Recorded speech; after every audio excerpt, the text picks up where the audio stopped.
If you've seen some of my other hi-fi videos, you'll know I've got a bit of a thing for that late 70s, early 80s hi-fi aesthetic of brush steel, big switchgear, large VU meters. Well, that stuff didn't completely die out back then. There are some companies that have tried to revive it recently, and one of which was TEAC with this model, a TEAC AI501DAS. Now, this isn't mine. This is something that I bought for a friend, and he let me make a video about it before he came and picked it up. So let's have a quick look at it. Now, this is an amplifier and a digital analog converter all in one. So you plug your speakers in on the right hand side here, and on the other side we've got two analog line-ins but then four digital line-ins, one of which is a USB to connect up to a Mac or a Windows computer. You can see you can select between them on the front there. We've also got a headphone out.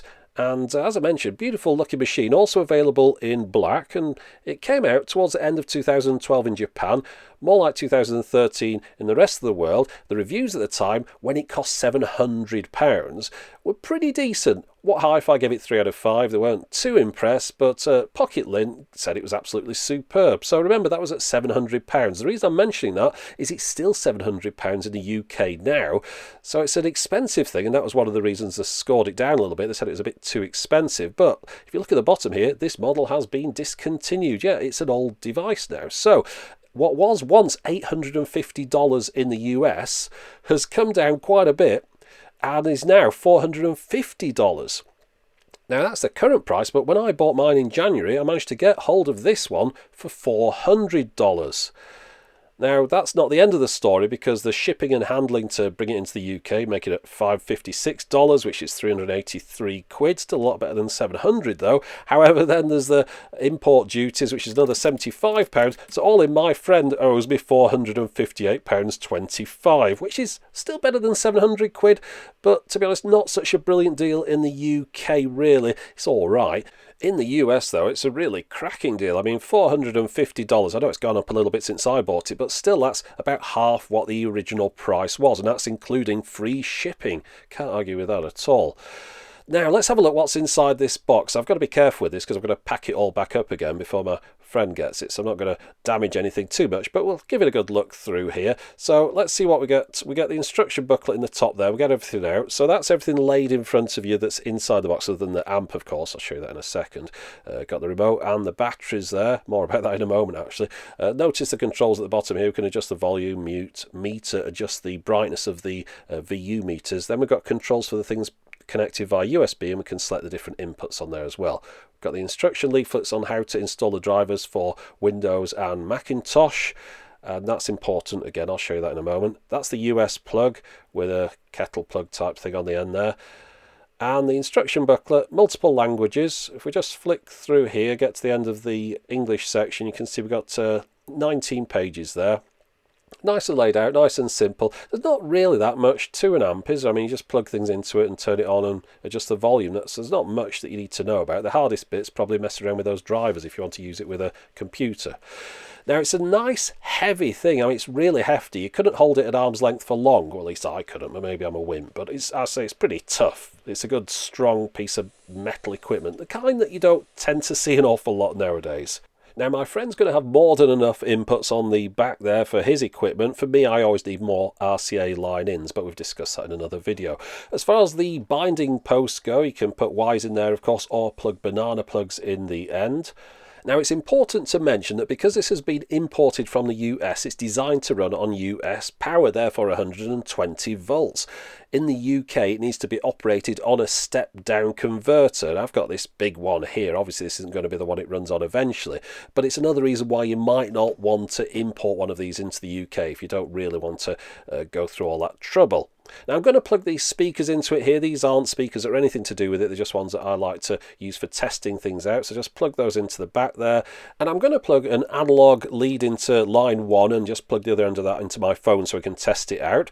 We'll switch on the step-down converter, and then on the device itself, it's got a really nice power switch, a good old-fashioned on-off switch there, which feels nice to use. So when you switch it on, it always goes straight into the USB mode. One thing to mention on this, never mind amps that go up to 11. No, that's old school. You want one that goes up to infinity. Okay, I'm joking a bit there. What's actually happening is infinity is minus decibels. That's the 0 point. Then you turn it the other way to turn the sound up. So let's just have a quick listen.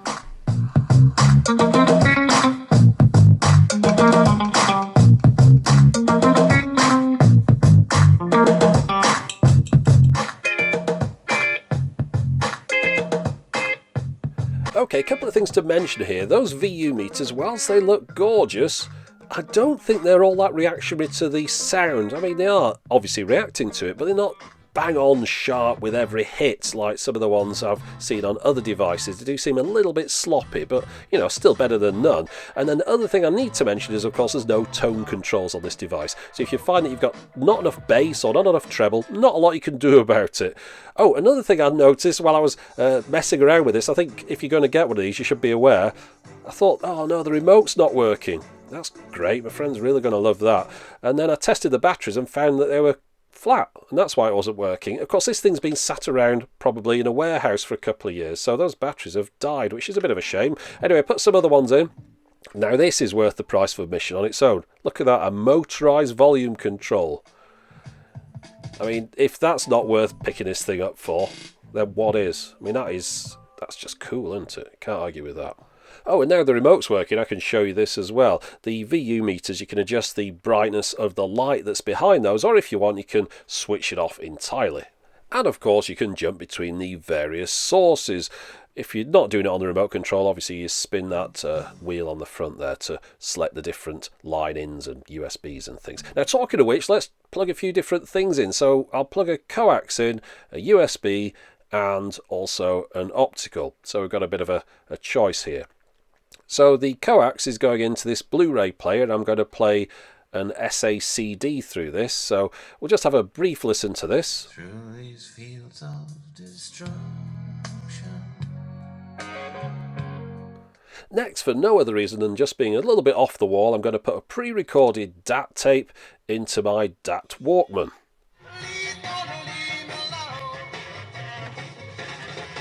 And then finally, the USB is plugged into the Mac, but I did have a little bit of trouble with it to start with. Just have a listen to this.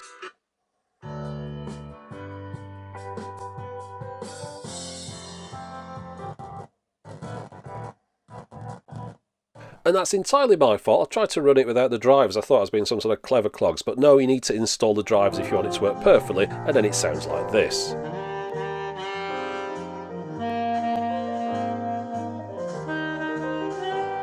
Now, another important thing to mention, the reviews on Amazon are overall pretty good, except there was a chap who mentioned that he was having problems with the USB drivers. Now, sometimes you think these people are just one-offs, but on this occasion I don't think he is, because when you looked at the original review on Pocket Lint, they had USB problems relating to the Windows driver as well. So I looked at the drivers available for Windows, and they haven't been updated since 2013, so if there are problems that people are experiencing, they're still going to be experiencing now, I'm afraid. Now, I tried it on my Windows computer, hooked it up, and it seemed to be working fine for me.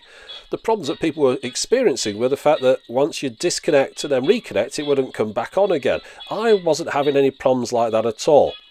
But I'm more prone to believing other people who've used it for longer than I have. So if you plan on using one of these with a USB on a Windows PC, I'd probably think twice about it. Now, if you're interested in the specs and things, well, I'll put some links up in the video description and it'll get you through to the official documentation about those. I'm not going to go through them all now. You could press pause if you want to have a brief look, but the full thing's up there. However, I know quite a few people like to look inside these things, so let's just have a quick look inside this one. There's quite a few of these hex screws to take out of the case before you can get in it. There's a couple on the back there as well, and then you have to take one of these metal sides off as well, which are nice and heavy. Slide that top part off, and I'll just quickly show you what's in here. I've got no idea what any of this stuff is. Look, there's some stuff. There's sort of wires, and there's like a green thing with all little houses on it, and oh look, there's a yellow thing and a sort of swirly bit over there as well, so that's nice, isn't it? A little bridge and some sort of candy type stuff. Oh, by the way, it is definitely 120 volts there inside. I was just checking as well, seeing if it was lying on the sticker, but no, definitely 120 volts, so don't plug 230 volts into it. So the price, as I mentioned earlier on, currently $450 in the US, which is a brilliant deal for this thing in my opinion. In the UK, perhaps might want to leave this one for the moment, but if you're in the US and you fancy buying one of these, there's a link up in the video description and it'll take you through to Amazon. Of course, that information will go out of date pretty soon, so don't blame me if they sell out or they suddenly end up twice the price. Anyway, that's it for the moment. As always, thanks for watching.